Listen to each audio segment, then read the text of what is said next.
Hey guys, welcome to Break It Yourself.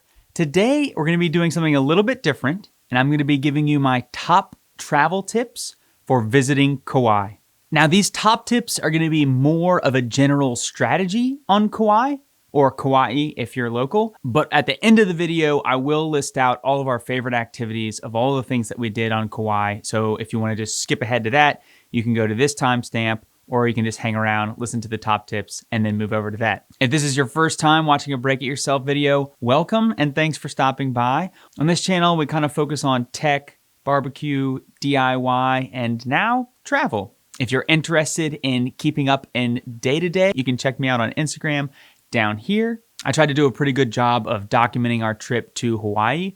So if you're interested in following along on other adventures, go ahead and check that out. Now, my first tip for visiting Kauai is that you should rent a car. You should also download the apps from the Gypsy Guide Hawaiian collection. Now, for getting a rental car, I suggest searching months in advance so that you can find something a little more affordable, because as you get closer, those prices are going to go way up, and the most popular vehicles are going to be convertible vehicles and Jeep Wranglers, of course.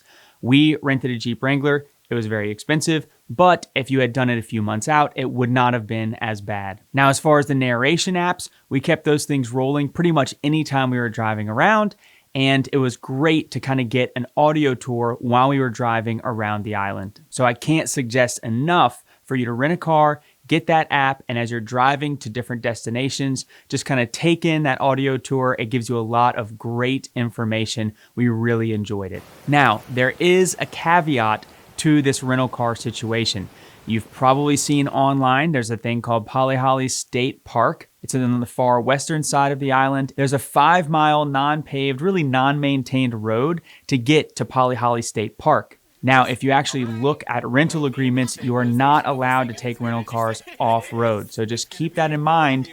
Even though you may rent a 4x4 Jeep Wrangler, technically you're not allowed to take it there. Now, I cannot advise you on what to do. I can just tell you, or you can see by the video what we decided to do. But we talked to some locals, we checked the weather, things were very dry, and we also made a conscious effort to not drive on the beach. One, you're not supposed to, but two, there were a lot of people out there driving on the beach, and it's very easy to get stuck in the sand. Keep that in mind. Please make good decisions. I am not advising you to take a rental car off-road. You should not do that. We did enjoy getting the Jeep Wrangler 4-door. We had 4 people and a lot of luggage, and I'll get into some other aspects as well of why we wanted that 4-door with the trunk space. But putting the top down was absolutely great. We had wonderful weather while we were there, and seeing the island driving around with the top down was a lot of fun. My next tip is picking a lodging location that is pretty central. So Kapa'a is where we decided to stay. We stayed at the Sheraton Coconut Beach. It was relatively central between the things that we wanted to do on the south and the southwest side, seeing Polihale, Waimea Canyon, and then going up to the north side, seeing Queen's Bath, the lighthouse, and different things like that. So we knew that we wanted to see kind of both sides, so we intentionally picked that location. Now, if you really want to do things just on the north side of the island, I suggest picking a lodging location that suits what you're gonna do, because the driving can be quite significant. Even though we were kind of in the middle, we were driving back one night from Polihale State Park, and it took us still about an hour and a half to get from that furthest southwest side of the island to that middle part of the island. It's only probably 20, 30 miles, still took an hour and a half because of speed limits, and sometimes there can be very heavy traffic on the island. So consider that when you're picking a lodging location. You can't really just lodge anywhere and then hop over somewhere because it's only 20 miles. Oh, it's only going to take 20 minutes. It does not work that way. Now, my next tip is to go ahead and rent snorkel gear and chairs as soon as you get to the island. So I touched on this with the vehicle that we rented. It has a nice sized trunk. So we got chairs and snorkel gear. We were able to stash that in the trunk and bring it absolutely everywhere with us. So if you're driving around, you see a nice protected beach or another beach where other people are snorkeling or swimming, you can just grab your stuff, go take a look. Now, I will caution, depending on the time of year or just the surf, it can be very rough. The currents can be very strong. So definitely do your research ahead of time. Check the surf reports before you do anything.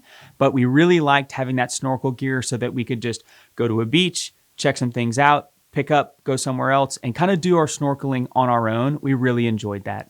I will leave links in the description below to all the vendors that we use, from the rental car to the snorkel gear and all that stuff. You can find that in the description below. Our next tip is going to be around packing. And my suggestion is to pack a few bathing suits and really leave kind of everything else at home. I was surprised that I could just rotate through bathing suits, whether I was at the beach, hiking, and this might seem really obvious to you to do this, but to me, it wasn't, especially if you want to get a cheap flight where you're really only going to bring a carry-on and maybe one personal item. Then bringing a few bathing suits can really cut down on the amount of clothes that you need.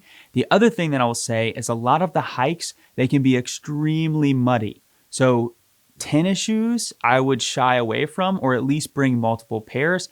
I like Chacos because they could get super muddy, could hose them off, whatever, clean them off in the sink. We're good to go. I could clean them off on the hike. They dry out really quickly. Absolutely excellent pair of footwear for these types of hikes where in advance you're not going to know what you're getting yourself into until day of, because depending on the part of the island, it can be extremely wet, it can be extremely dry. So I would suggest getting some type of footwear that is waterproof or that can get wet and dry out really easily. My next tip is around food. Now you can do it very affordably. They have a few Walmarts on the island and even a Costco. So if you have a Costco membership and you want to fly in and really prepare some of your own food, or what we did is we got food kind of for hikes so we could make some sandwiches or pack something. So if we were going to be gone during lunch, that was just really easy for us to do. Now, I'm not hating on restaurants, but if you want to get maybe some more authentic food, you can look for like fish markets or markets in general and look for their hot plates or their poke. We did that a few places and it was awesome food. And you could definitely tell that there were more of local establishments that catered to locals instead of tourists. So definitely search that out if you're looking for some authentic food there. But if you want to save some money, they do have plenty of places that you can go. Now, my last tip before getting into the activities that we did and suggesting some of those is being aware of some of the state parks require advanced reservations in order to get in for parking or spending the night or different things like that. So you will have to get an advanced permit in order to get in, and those can be extremely limited. So this is something you're going to want to look up ahead of time. Now, there are certain instances where you can get around that, where some of the state parks just require a permit for parking. So there will be some shuttle services that you can kind of pay to get shuttled in so that you can bypass that permit. But you need to be aware that some of these state parks are going to require that depending on where you're going. So research that ahead of time so that you don't get there thinking, hey, I can just show up, do this hike, whatever. That's not always the case. Okay, and now on to the portion that maybe you guys want to know about the most, are activity suggestions. Now, I said this before, and I'm going to say it again. Always check surf reports before doing anything with the water.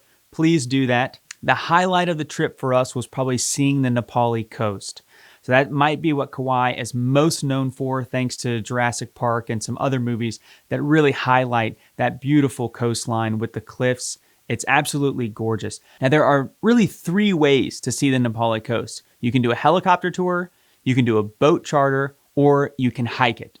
There are different degrees of hikes that are going to get you in further to see more.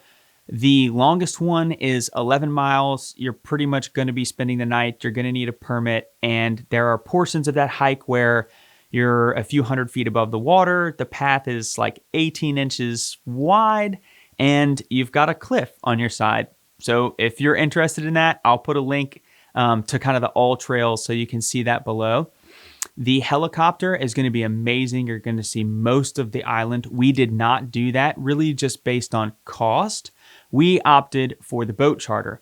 Ours was around $180 per person. They do have cheaper ones out there. Ours was half a day. We got there at 8 a.m. Believe we set sail around 8:30 a.m. And then we got back just after 1:30 p.m. right after lunch. They served us some breakfast as well as lunch.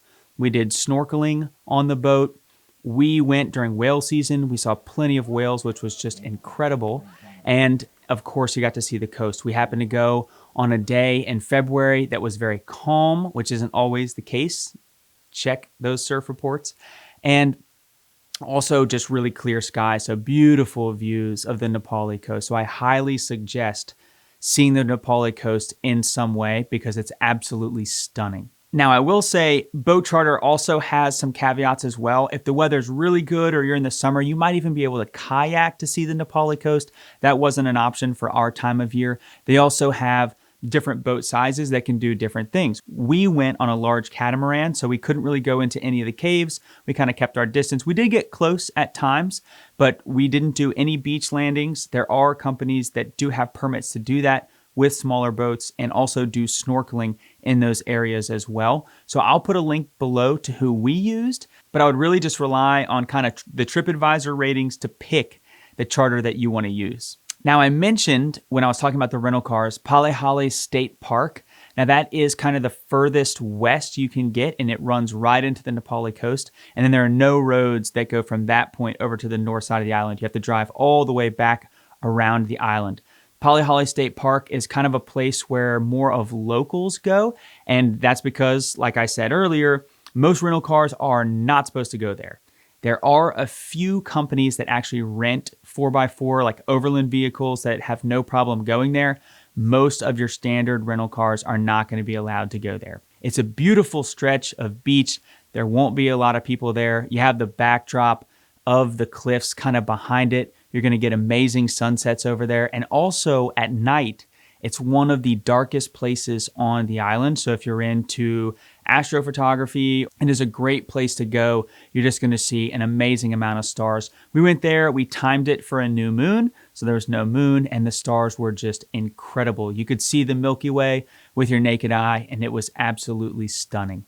I will caution you, this is kind of do it at your own risk, and I cannot suggest that you actually do that, but it's something that you'll have to decide for yourself. So if your charter has left from the south side of the island, they might do that more in like the wintertime. They have charters that leave from the north, I think in the summertime. But if you're on that south side, you've done Polihale State Park. While you're over there, they've got Waimea Canyon, which is just amazing, breathtaking, so diverse, the landscape. So you've got one part of the island that is rainforest and lush, and then you get to this canyon that's just kind of arid, and it's cool to see just such diverse landscape on one small island. So I suggest Waimea Canyon. There's also a falls that you can hike.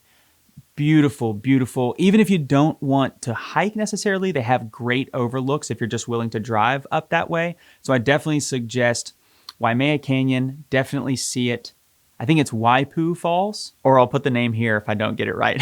Waipo'o Falls and Polihale State Park, all kind of down on that west side of the island. So if you're going to make the drive over there, definitely see those things because they're stunning. I'm also saying stunning a lot. I need some more adjectives. All along the way, really, you're going to be able to see beaches to kind of stop and do your own snorkeling if you want, which I mentioned. Bringing that snorkel gear, it's incredible. So check surf reports, see if there's other people out there snorkeling. And also, I'd feel much more comfortable at a beach that had a lifeguard versus one that did not. Now, let's talk about maybe the east and into the north side of the island. So we were staying more on the east side of the island and Kapa'a, and we loved it. There is a bike path that just follows up the coast for 6 or 7 miles. You can rent bikes. Our resort actually had bikes that we could use for free. We loved doing that. So we took an afternoon, probably 3 or so hours, just kind of slowly biked up to what's called Donkey Beach. So 6-7 miles away from where we were staying, past many beaches along the way, some that had lifeguards, some that did not. So if you wanted to bring your snorkel gear there and the weather was good, that would be a great opportunity. Lock the bike up, go down and just check out the water. There were a few beaches that we rode past that didn't have anyone on them, and it was just us. Beautiful, beautiful waves and beach. I mean, it was incredibly rough, so we didn't get in the water, but absolutely gorgeous and really relaxing bike ride. It was beautiful. Sticking on that more east side of the island, there is a trail called Sleeping Giant. Now, there's actually 2 trails, one that goes up the front side and one that goes up the back side, so you can see which one you want to do. One, I think, is 3 to 4 miles, and one is like 1 to 2 miles. So we opted for the shorter one, climbed up there, beautiful views of the coast, as well as kind of looking back. It's great views and a relatively easy hike. But again, I will say, depending on the weather. So if it's rained recently or things like that, you're definitely going to need to take your footwear into account. Now, heading up that north side, there's a bunch of trails that you can do leading into Nepali. Those you will need permits for in advance, or you'll have to do a shuttle, some type of combo of that. But on that north side, there's a thing called Queen's Bath. Now, we had very kind of low expectations for this. We thought the water was going to be much too rough. And we got to it and the water had laid down, was very calm. There were people swimming in there. So we took a dip for 30, 45 minutes. And it was one of our favorite things that we did on the island. Beautiful water, beautiful scenery, but definitely be careful. Check the surf reports. I would read about it ahead of time. The waves have to be very calm while we were there. Everything I've read said if the waves are 3 to 4 feet or less, you're probably okay. If they're above that, even if it looks okay, just don't even mess around with it. Don't get in the pool. They've had people where waves come into the pool and then suck people back out into the sea. And kind of everything around that Queen's Bath is just very rocky. So you're not going to get any relief if you were pulled out. It would be a pretty bad day getting kind of battered up against those rocks. But if it's a calm day, so I imagine mostly during the summer, it's probably okay. We went in the February, March timeframe and just happened to hike it on a day that it was very calm and it was gorgeous. We absolutely loved it. Again, bring your snorkel gear if you want to check out some fish or anything that's in that pool while you're there. It's a relatively easy and short hike down to Queen's Bath and great views of kind of a really rocky portion of the coast there. So that's pretty much all of the tips and activities that I suggest. There's plenty more to do, of course. If you want to check out shave ice, I've got a place for that. I'll link that down below. We tried a few places and that was the best. I highly suggest the ube shaved ice from this place, and also tell them if you go that Break It Yourself sent you. Now, you can probably see from my B-roll and footage that I did fly a drone. I'm not going to go into the specifics here, but if you'd like to see a video on kind of the do's and don'ts of flying a drone in Hawaii, let me know in the comments below if that's something you'd be interested in, and maybe I can put a quick video together. I did do a lot of research before flying there, just to let you know. So it's not just to take it down there and you can fly wherever you want. So if you're interested in that, let me know. Or if you're interested in other videos like this, kind of about our travels, the places that we go, if you thought this was good, give me a thumbs up, let me know. Thank you so much for watching Break It Yourself. As always, like I said, don't forget to thumbs me up, and we'll see you next time.